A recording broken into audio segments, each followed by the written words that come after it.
A gente não tem uma aula de como ficar rico. O nosso modelo de ensino prepara a gente para viver a realidade de 150 anos atrás. Se a gente tem uma sociedade que depende de empresas que vão contratar pessoas a serem empregados, não adianta só você ter um fluxo de ensino que vai levar você só a se tornar um empregado. E a galera para contratar essa gente? Meu pai faleceu, eu acabei me deparando com uma quantidade de dinheiro que não era muito, mas ainda assim, era muito mais do que uma criança de 13 anos de idade deveria entrar em contato. E eu fiquei me sentindo mal, no sentido de, putz, eu acho que eu não pude adquirir o tanto de experiências que eu poderia com meu pai, que tinha muito pra ensinar. Eu quis ter um senso de responsabilidade sobre esse dinheiro, sabe? No sentido de saber se ele ia ser gasto pra uma coisa que realmente fosse deixar orgulhoso. E aí eu comecei a pensar, velho, como é que eu vou gastar esse dinheiro, né? Porque esse era o pensamento que eu tinha, que dinheiro estava na conta do banco, era pra ser gasto com alguma coisa. Apesar de eu ter tido acesso a ele somente aos 18 anos de idade, ele ficou lá na conta da poupança, rendendo durante esse tempo. Eu fui, beleza, quando chego ficando perto, vamos procurar aqui o que eu vou fazer. O pensamento que eu tinha assim, já que eu nunca teria acesso a esse dinheiro, caso não tivesse acontecido essa tragédia, era meio que ele era inexistente na minha vida. Se fosse...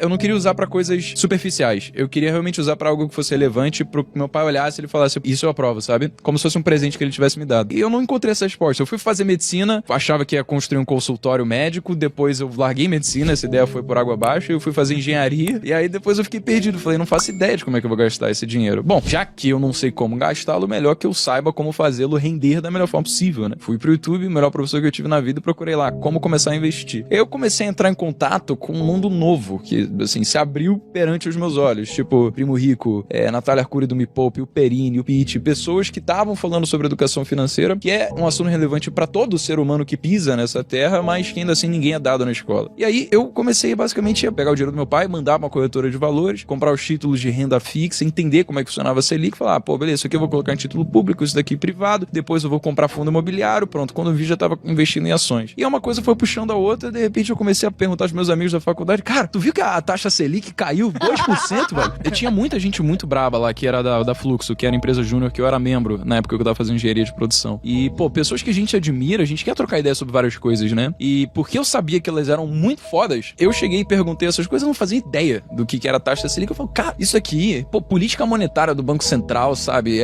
Depósito compulsório, redesconto, taxa Selic, redução da taxa de... Isso é tão fácil, é tão básico, que qualquer criança de 11 anos de idade, caso tenha dado a metodologia correta de ensino, vai conseguir entender o conceito. Pra gente parece um bicho de 7 cabeças, por quê? Porque a gente fica na escola aprendendo sobre briófita, pteridófita, angiosperma, gimnosperma, rocha metamórfica e magmática, estequiometria, lei de Newton. Só que a gente não faz ideia de como essas coisas, enquanto a gente adquirir esse conhecimento, vão ser usadas na vida real. A gente aceita que a gente tem que estudar aquilo porque a gente vai fazer uma prova e a gente pergunta, por que eu tenho que estudar isso? Porque vai cair na prova. E por que vai cair na prova? Pra você passar na faculdade. Mas por que tem que ir pra faculdade? Porque você tem que ser alguém na vida. Você vai entrando mais a fundo, sabe? E você vai vendo que tem um caminho claro que a sociedade aprova, que você precisa seguir, caso contrário, você tá vivendo errado. O que aconteceu foi que eu decidi criar um canal do YouTube pra falar sobre esse conhecimento que eu sabia que era muito indispensável na vida de qualquer pessoa, que era educação financeira. A realidade é que o nosso modelo de ensino prepara a gente pra viver a realidade de 150 anos atrás. Você precisava obedecer seu chefe, você precisava fazer um trabalho repetitivo, extremamente especializado, que era previsível para que você conseguisse medir os resultados. Então, como é que você poderia fazer isso de forma na escola, que as pessoas chegassem na indústria e performassem melhor? Você cria fileiras que são retas, com uma figura panóptica de autoridade que vai dizer o que você tem que pensar durante 7 horas por dia, com você tendo que levantar a mão para ir pro banheiro e um breve intervalo pro lanche. Como é, por exemplo, numa indústria, sabe? O que acontece é que hoje a gente acaba sendo refletido completamente das demandas de uma sociedade que não são mais realidades atuais, sabe? É uma realidade do passado. O que a gente precisa hoje? De gente não que é dito o que pensar, mas de pessoas que são incentivadas a questionar e tirar senso crítico dos próprios problemas que acontecem no mundo, sabe? Porque quando você consegue trazer soluções inovadoras,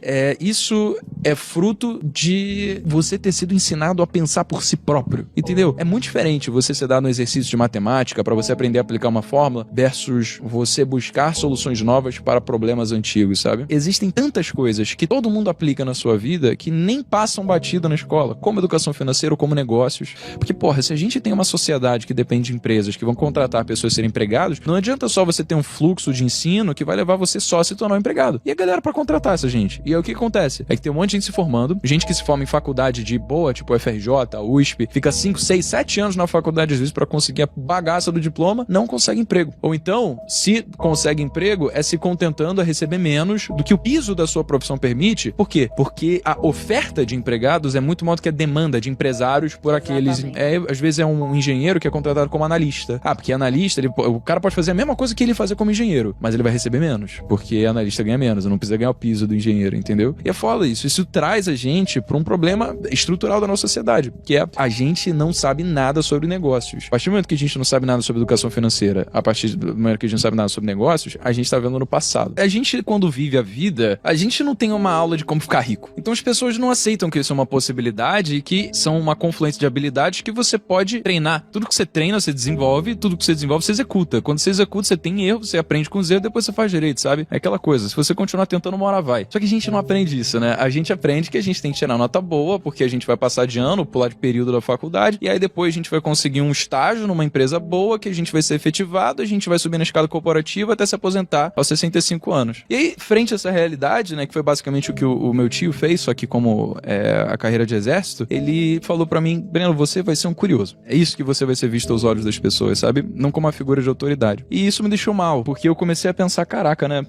Eu acho que tem duas formas de encarar isso. Eu posso encarar isso como ele tá certo e eu tenho que aceitar que a vida é injusta e eu tô miserável na faculdade, é pra eu passar por isso e todo mundo é assim, tem nada que fazer a respeito. Ou eu posso encarar isso como o melhor discurso motivacional que eu já ouvi na vida, fazer do mesmo jeito e depois vamos ver o que dá. Isso é tudo questão de autoimagem, sabe? É uma crença limitante. Quando você fala, e quando as pessoas não te tratam como uma pessoa que deve ser uma autoridade, um respeito? O problema não é das outras pessoas, o problema é seu. Porque se você se vê como uma pessoa que não merece ser visto como uma figura de autoridade, você vai externalizar isso pela forma como você fala, pela forma como você anda, pela forma como você se veste, e as pessoas elas vão pegar nesses inputs ali que você tá emanando, por esses outputs aí que você tá emanando, e elas vão agir de acordo.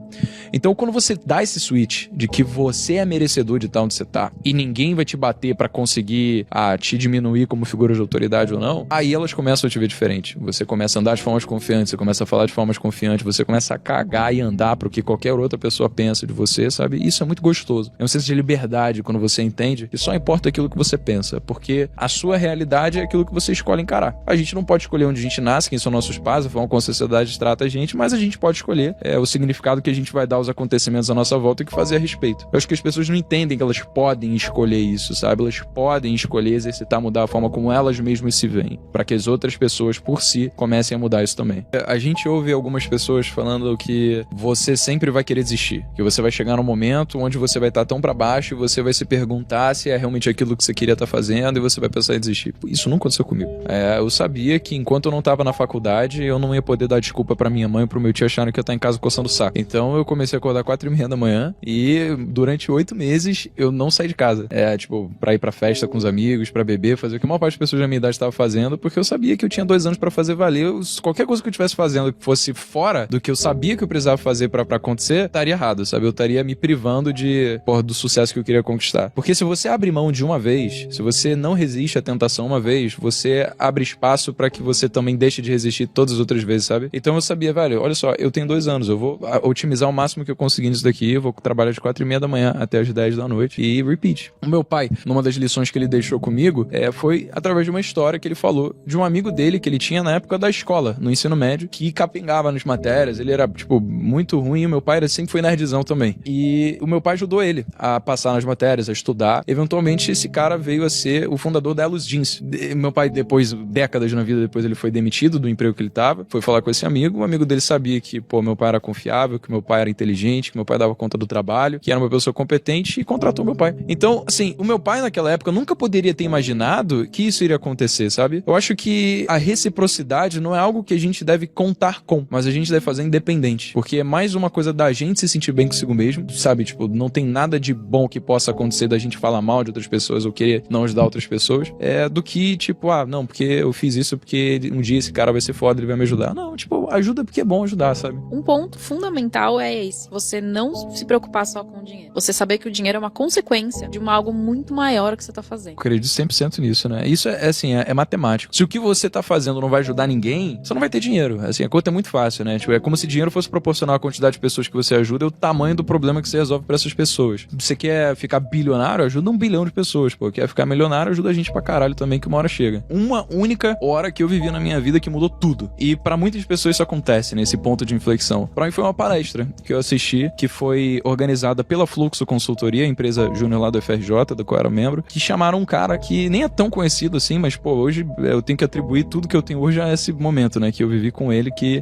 chama Gustavo Ziller. O Gustavo, ele tava dando uma palestra a respeito de erros. E como a gente tende a valorizar muito mais aspectos negativos do erro do que o que poderia acontecer se caso desse certo, sabe? Quando a gente se arrisca. E ele contou da história dele, que ele tinha um sonho de ter um programa de televisão, Escalar a Montanha, onde ele seria o apresentador. E ele não tinha contato com ninguém da área de televisiva e tal, ele decidiu comprar um drone, contratar um editor, levou o cara lá pra uma montanha do outro lado do planeta, foi filmar tudo como se já tivesse certo o programa, entendeu? Ele investiu do próprio bolso, tudo. E aí depois ele editou o material, mandou pro canal off. Aí o canal off falou, cara, eu nunca vi ninguém com uma presença tão absurda quanto a sua, vamos fechar? E ele tem um programa chamado 7 Cumes hoje no canal off, sabe? Porque ele não tinha nada seguro pra começar, só a atitude dele de fazer e aconteceu. E aí isso mostrou que, puta, o meu saldo de sim versus não, ele tá muito negativo, irmão, tem que mudar isso. Então toda vez que alguém chegasse pra mim e perguntasse, vamos fazer alguma coisa nova que realmente pudesse me agregar, eu ia dizer sim. Porque se eu tivesse dando não, ia ter mais ou menos o que tinha na minha vida até então. E o que eu tava era miserável, depressivo, que achava que faculdade não fazia sentido, não sabia o que fazer. É isso, você vê que um monte de gente chega e fala, mas já tem tanta gente falando sobre sei lá o que, sobre marketing digital que seja, sobre educação financeira, sobre negócio, enfim, você escolhe o nicho. Tá saturado, desculpa, né?